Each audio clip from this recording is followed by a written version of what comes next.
तो अब आपका इंटरव्यू एकदम बस पास है, थोड़े दिनों में आने वाला है।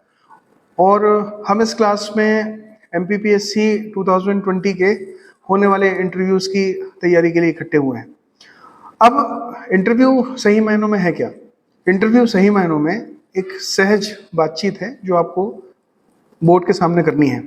पहले तो आप इस बात को बहुत अच्छे से समझिए कि इंटरव्यू का पूरा नियंत्रण या इंटरव्यू को चलाने की जिम्मेदारी आपकी ही है। मतलब जैसे कि आप कार ड्राइव करते हैं और स्टीयरिंग आपके हाथों में होता है, ठीक वैसे ही इंटरव्यू सही मायनों में जो इंटरव्यू दे रहा होता है अभ्यर्थी, जो एस्पिरेंट इंटरव्यू बोर्ड का सामना कर रहा होता है, सही मायनों में वही इंटरव्यू को चला रहा होता है।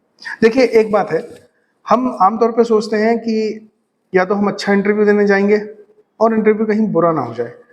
अभी अच्छा और बुरा इंटरव्यू देने जाने की ज़रूरत ही नहीं है। सिर्फ आपको इंटरव्यू देने जाना है, अच्छा और बुरा अपने आप हो जाएगा। यानी पहली शर्त यह है कि आप बोर्ड के सामने पूरी सहजता के साथ कुछ बातचीत कर सकें, ये बहुत ज़्यादा इंपॉर्टेंट है। आमतौर पे कोई भी इंटरव्यू आमतौर पे टिका रहता है तीन तरह के प्रश्नों पर। पहले प्रकार के प्रश्न हैं विषय संबंधित प्रश्न, यानी कि आपके जो आपका पाठ्यक्रम है उससे संबंधित प्रश्न है। लेकिन उन प्रश्नों में यह देखा जाता है कि आपने आखिरकार जो सीखा है, जो पढ़ा है, उसको आप वर्तमान जीवन से कैसे रिलेट कर पाते हैं या नहीं कर पाते हैं। जैसे मान लीजिए कि प्रश्न आता है कि मध्य प्रदेश में आदिवासियों को मुख्य धारा में लाने का कार्यक्रम सरकारें चला रही हैं या राज्य सरकार चला रही है। अब ये प्रश्न अपने आप में है तो बहुत अच्छा, इसका उत्तर दिया जा सकता है, लेकिन ये कहीं ना कहीं संविधान के उस भाग से भी जुड़ा हुआ है, जहां पे हम ये देखते हैं कि अनुसूचित जाति जनजाति बहुल क्षेत्रों में जनप्रतिनिधि की नियुक्ति है ना, उसकी अपनी धारा है। अब मान लीजिए कि आपको ये नियम याद नहीं है, तो विषय संबंधित प्रश्नों में नहीं पता होने पे, अगर उत्तर नहीं मालूम है, तो तुरंत हाथ जोड़कर मतलब हाथ जोड़कर नहीं, मतलब कि विनम्रता पूर्वक माफी मांग लीजिए और उनसे कहिए कि माफ कीजिए, मुझे इस प्रश्न का उत्तर नहीं मालूम है।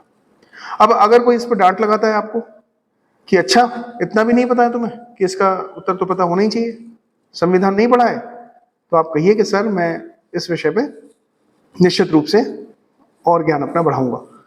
क्योंकि देखो, अगर आप किसी प्रश्न का उत्तर नहीं जानते हैं और आप उसमें सीधे ना कहकर उसमें मैनिपुलेशन करते हैं, तो दिक्कत उसमें यह है कि सीधे तौर पे बोर्ड इस बात को समझेगा और ऐसा ही समझेगा कि जो व्यक्ति अभी सिलेक्ट हुआ ही नहीं है वो मैनिपुलेशन कर रहा है।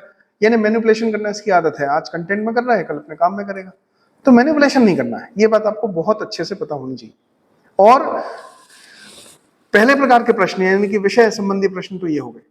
अब दूसरा प्रश्न क्या है? दूसरे तरह के प्रश्न है जो आमतौर पर कल्पनाशीलता पर आधारित होते हैं, कि जैसे मान लीजिए कि आपको हम अमुक क्षेत्र का अधिकारी बना देते हैं, तो आप जो भी वहां की समस्याएं हैं उनको कैसे दूर करेंगे, या कोई विशिष्ट परिस्थिति पैदा कर देते हैं। अब देखिए, इस तरह के प्रश्नों के पीछे बोर्ड की मंशा क्या होती है? दरअसल अगर आप ठीक से देखेंगे कि जैनिज्म में, एक मैं छोटी सी बात आपसे कहना चाहूंगा कि जैनिज्म में क्या होता है। जैनिज्म में कहा जाता है कि अगर आपने कोई चीज विचार कर ली है, कोई बात अपने मन में सोच ली है और आपने वो किया नहीं है, मान लीजिए कि आपके मन में चोरी करने का ख्याल आया पर चोरी आपने की नहीं है, तो ख्याल मात्र आने से ही आपको उस पाप का भागीदारी मान लिया जाता है। ये जैन धर्म की अवधारणा है। यानी पर ये अवधारणा है बहुत अच्छी, पर कैसे है और क्यों है? इसलिए है क्योंकि दुनिया की सारी सफलताएं, असफलताएं, कार्य, ये सब आखिरकार आते कहां से हैं? ये सब आते हैं विचार करने से।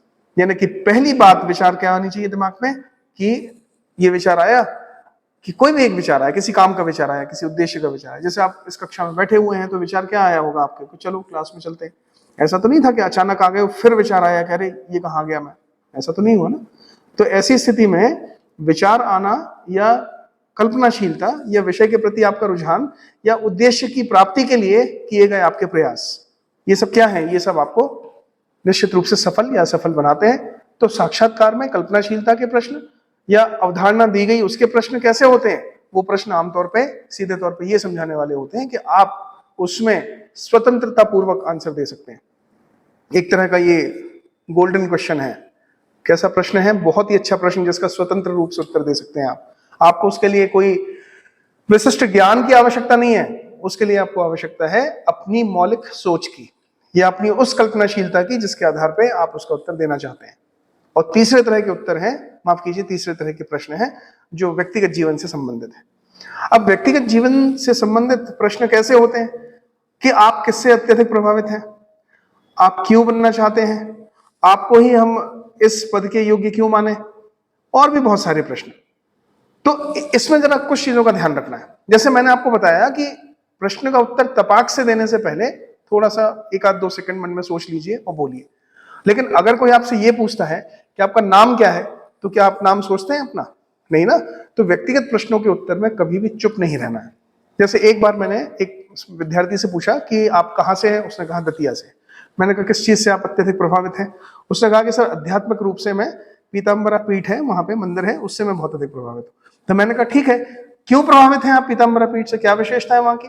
तो उसने कहा सॉरी सर, मुझे इस विषय में कोई जानकारी नहीं। अब बताइए, जब आप किसी से प्रभावित हैं या कोई आपको आत्मबल देता है और क्यों देता है ये आपको पता ही नहीं है, तो इस तरह से तो उत्तर नहीं दिया जा सकता ना। इसको तो हम निश्चित रूप से गलत उत्तर की कैटेगरी में ही डालेंगे, इसकी श्रेणी ही गलत मानी जाएगी।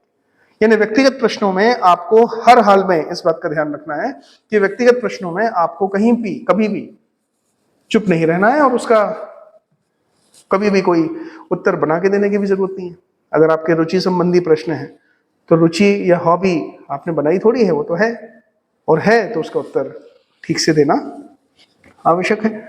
और बोर्ड से कभी कभी कुछ विद्यार्थी सिंपैथी मांगने लगते हैं। जैसे एक बार एक स्टूडेंट का मुझे किस्सा याद है, मैं आपसे नाम नहीं डिस्कस करूंगा।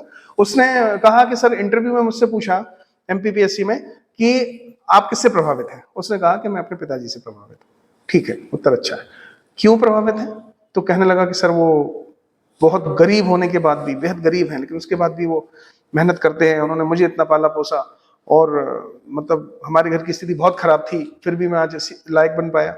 देखिए, इस तरह के उत्तरों में क्या होता है कि ऐसा लगता है कि जैसे आप बोर्ड से ये कह रहे हैं कि साहब मैं बहुत गरीब हूँ, गया गुजरा हूँ, प्लीज मुझे कुछ काम दे दो, मैं ऑफिसर बन जाना चाहता हूँ। तो गरीबी यार कभी ऑर्नामेंटेड नहीं हो सकती ना। तो व्यक्तिगत उत्तरों में हमदर्दी की आशा नहीं करनी है, सिंपैथी नहीं मांगनी। पेपर 4 एम्पैथी, सिंपैथी ये सब ठीक है, पर वो आम जनता और ब्यूरोक्रेसी के बीच के रिलेशनशिप की बात करता है, इंटरव्यू देने वाले और बोर्ड के बीच के रिलेशन की बात नहीं करता है।